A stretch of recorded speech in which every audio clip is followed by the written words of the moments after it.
Assalamualaikum warahmatullahi wabarakatuh. Selamat siang, salam sejahtera bagi kita semua. Kembali lagi dengan saya Indri Aprianti dari kelas 21F jurusan Ilmu Hukum Universitas Nusa Putra Sukabumi. Dalam video sebelumnya saya telah membahas banyak mengenai pengantar bisnis, dari mulai pengertiannya sampai yang terakhir kita sudah mengulas mengenai tutorial membuat bisnis plan. Di video kali ini saya ingin menjelaskan mengenai manajemen produksi dan operasi atau juga bisa disebut sebagai MPO.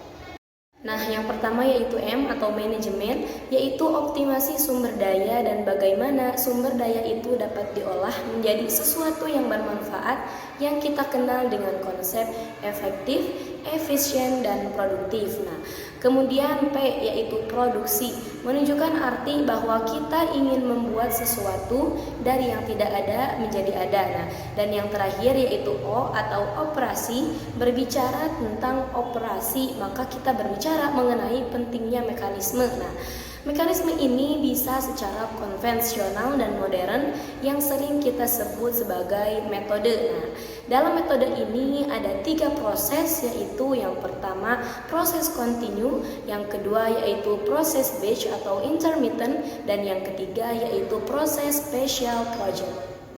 Dengan kata lain, mempelajari MPO ini penting sekali untuk kita memahami adanya konsep dari hulu sampai hilir. Dalam bahasa praktisnya yaitu 5W1H.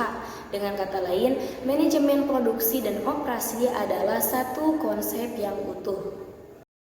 Nah, di sana terdapat fungsi yang terlihat seperti yang pertama, fungsi sumber daya manusia, yang kedua fungsi teknologi, ada peralatan baik yang manual atau modern, yang ketiga fungsi keuangan atau keuangan di sini menyangkut 2 aspek yaitu masalah modal. Modal di sini ada 2 macam yaitu modal kerja dan investasi. Nah, kemudian fungsi pemasaran, karena sebuah produksi tanpa pemasaran adalah kesia-siaan. Nah, kata kuncinya, MPO ini menghubungkan antar konsep teknologi, konsep bisnis, dan konsep manajemen atau ekonomi. Nah, sehingga MPO ini merupakan interaksi dari ketiganya. Nah, dalam hal ini MPO bermanfaat untuk pengembangan industrialisasi atau hilirisasi. Esensi dari MPO ini yakni transformasi atau perubahan input menjadi output yang memiliki nilai tambah lebih tinggi. 5 alasan penting mempelajari MPO. Yang pertama, simpul kolaborasi manajemen fungsional lainnya seperti pemasaran, keuangan, dan sumber daya manusia. Sebagai contoh, manajer produksi bekerja sama dengan manajer pemasaran. Nah, untuk yang pertama, merancang desain produk, yang kedua merancang produksi dan menentukan tingkat persediaan yang optimal. Nah, manajer produksi bekerja sama dengan manajer keuangan untuk yang pertama merencanakan kebutuhan anggaran, yang kedua menentukan biaya produksi, dan yang ketiga merencanakan investasi. Manajer produksi bekerja sama dengan manajer sumber daya manusia untuk memberi masukan tentang uraian dan kualifikasi pekerjaan untuk rekrutmen karyawan.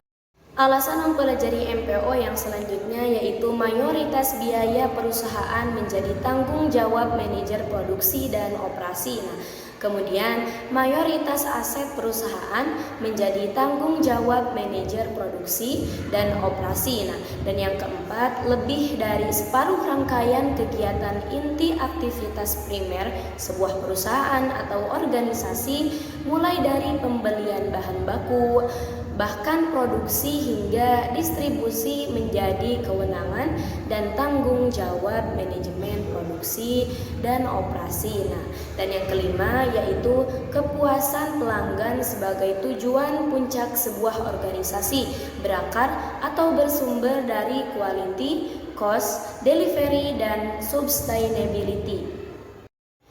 Sejarah perkembangan ilmu manajemen operasi dan produksi atau MPO sebagai sebuah disiplin ilmu mengalami perkembangan yang sangat pesat dari masa ke masa.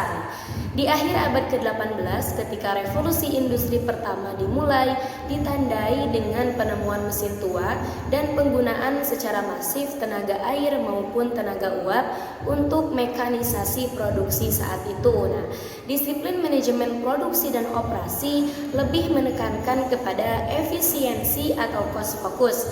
Di antaranya Adam Smith dengan konsep labor specialization atau spesialisasi tenaga kerjanya yang sangat populer. Nah, kemudian eranya perkembangan menjadi scientific management era, di mana proses manajemen ditekankan dan dipopulerkan oleh Taylor, yaitu proses manajemen Ganchard oleh Gann membuat bagan yang digunakan untuk penjadwalan, juga termasuk motion and time studies yang dipelopori oleh Gilbert. Nah, setelah revolusi kedua menemukan momentumnya di awal abad ke-20 dengan penemuan listrik dan produksi massal, maka dari situ MPO mengalami perkembangan yang lebih pesat lagi. Nah, produksi yang sangat massal mendorong Ford untuk merancang atau mempopulerkan moving assembly line atau juga bisa disebut lini perakitan yang kemudian bergerak. Nah, demikian juga produksi yang massal menuntut para ilmuwan terutama statistikawan untuk berperan di dalam mengambil sampel dalam pengendalian moving, seperti salah satunya Stewart yang mempelopori statistical sampling procedure. Kemudian di awal 70-an ketika komputer ditemukan dan mulai digunakan masif di dunia industri, terjadi otomatisasi yang menandai revolusi industri yang ketiga. Nah, disitulah kemudian MPO telah masuk ke dalam land production era, penggunaan komputer dan kemudian menginisiasi populernya pendekatan just in time, computer aided design, electronic data interchange, dan total quality management. Sehingga kita tiba di masa saat ini ketika tahun 95 sampai dengan tahun sekarang, masanya mass customization era, penyesuaian massal ketika internet ditemukan. Terjadi globalisasi, bisnis mendunia, supply chain management mulai diterapkan. Dan saat ini kita berada di awal untuk memasuki revolusi industri keempat, yakni cyber physical system, di mana digitalisasi dan smart operation menjadi ciri khas mulai berkembangnya MPO di abad yang baru ini. Penggunaan Internet of Things, Big Data, Blockchain, and 3D Printing akan mewarnai MPO di masa yang akan datang.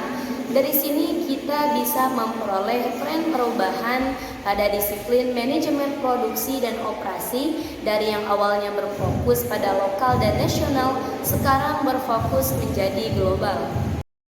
Yang awalnya hanya mengandalkan batch shipment beralih menjadi pendekatan just in time. Yang tadinya orang hanya fokus pada pembelian beberapa supplier dengan jumlah yang sedikit, sekarang mereka berkolaborasi dalam sebuah partner rantai pasok yang solid dan kompleks. Nah, kemudian yang awalnya waktu produksi dibutuhkan sangat lama, maka pada masa kini tuntutan timeline menjadi semakin pendek, perkembangan produk menjadi semakin cepat, dan siklus hidup produk juga semakin pendek. Nah, kemudian yang awalnya kita hanya memproduksi produk-produk standar, tetapi sekarang kita beralih menjadi produk dengan kostumerisasi massal. Inilah arah perkembangan MPO di masa yang akan datang. Nah, mungkin ini paparan mengenai MPO atau manajemen produksi dan operasi, dari mulai pengertian, alasan mempelajari MPO, dan sejarah perkembangan ilmu manajemen produksi dan operasi. Nah, mungkin sekian yang dapat saya sampaikan. Mudah-mudahan sedikit paparan dari saya dapat bermanfaat dan dimengerti oleh teman-teman semua. Terima kasih. Wassalamualaikum warahmatullahi wabarakatuh.